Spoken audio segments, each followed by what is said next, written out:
بسم اللہ الرحمن الرحیم۔ السلام علیکم، welcome back to my channel. اللہ تعالیٰ اپنے جن بندوں سے پیار فرماتے ہیں ان کی نشانیاں نبی کریم صلی اللہ علیہ وآلہ وسلم نے فرما دی ہیں۔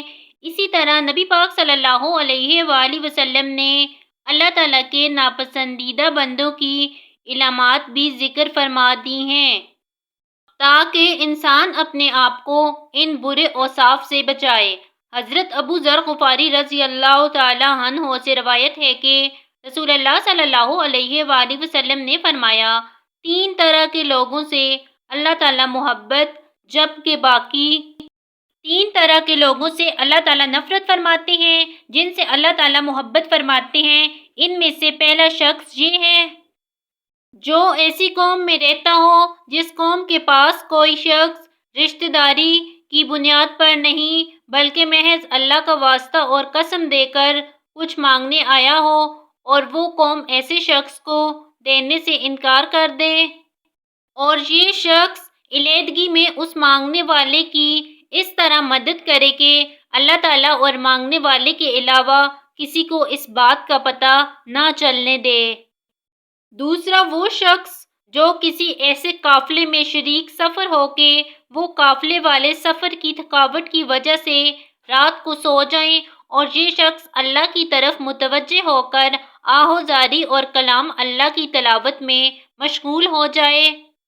تیسرا وہ شخص جو اپنے لشکر میں شامل ہو جس کو میدان کارساز میں شکست ہو گئی ہو، لیکن یہ شخص بھاگنے کے بجائے سینہ سپرد ہو کر آگے بڑھے، یا تو قتل کر دیا جائے یا پھر فتح و نصرت اس کے قدم چوم لے۔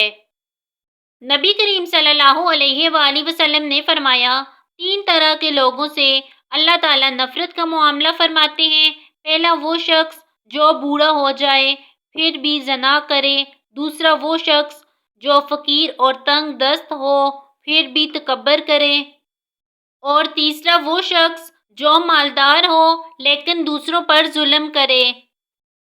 پہلا تو وہ شخص ہے جو بوڑھا ہونے کے باوجود زناکاری کا عادی ہو، دوسرا شخص وہ ہے جو تنگ دست ہو پھر بھی تکبر کرے۔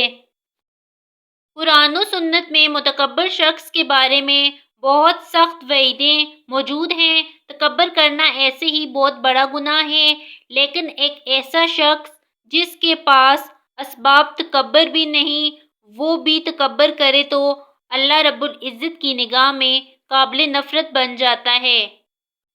حضرت عبداللہ بن مسعود رضی اللہ تعالیٰ عنہ سے روایت ہے کہ رسول اللہ صلی اللہ علیہ وآلہ وسلم نے فرمایا، مفہوم، وہ بندہ جنت میں داخل نہیں ہوگا جس کے دل میں رائی کے دانے کے برابر تکبر ہوگا۔ اس پر ایک شخص نے سوال کیا کہ بندہ اچھے کپڑے اور اچھے جوتے کو پسند کرتا ہے، کیا یہ بھی تکبر ہے؟ آپ صلی اللہ علیہ وآلہ وسلم نے جواب دیا کہ نہیں، اللہ جمیل ہیں اور حسن و جمال کو پسند فرماتے ہیں۔ تکبر یہ ہے کہ بندہ حق بات کو قبول نہ کرے اور لوگوں کو ذلیل سمجھے۔ رسول اللہ صلی اللہ علیہ وآلہ وسلم نے تکبر کا علاج یہ بتایا ہے کہ بندہ سلام کرنے میں پہل کرے۔ تیسرا بندہ وہ ہے جسے اللہ نے مال دیا ہو اور وہ ظلم کرے۔ جو بندہ مالدار ہونے کے باوجود ظلم کرتا ہے وہ اللہ کے ہاں قابل نفرت ہے، کیونکہ مال کا مل جانا محض اللہ کی عطا سے ہے۔ اس کی وجہ سے اور اس کے ہوتے ہوئے کسی پر ظلم کرنا پرلے درجے کی حماقت ہے۔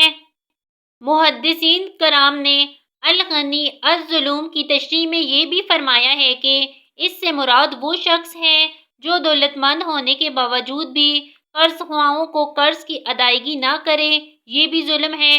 اللہ کریم ہمیں اپنے محبوب بندوں میں شامل فرمائے اور نافرمان ہونے سے بچائے۔ آمین ثم آمین۔ Thanks for watching the video. Subscribe for more videos.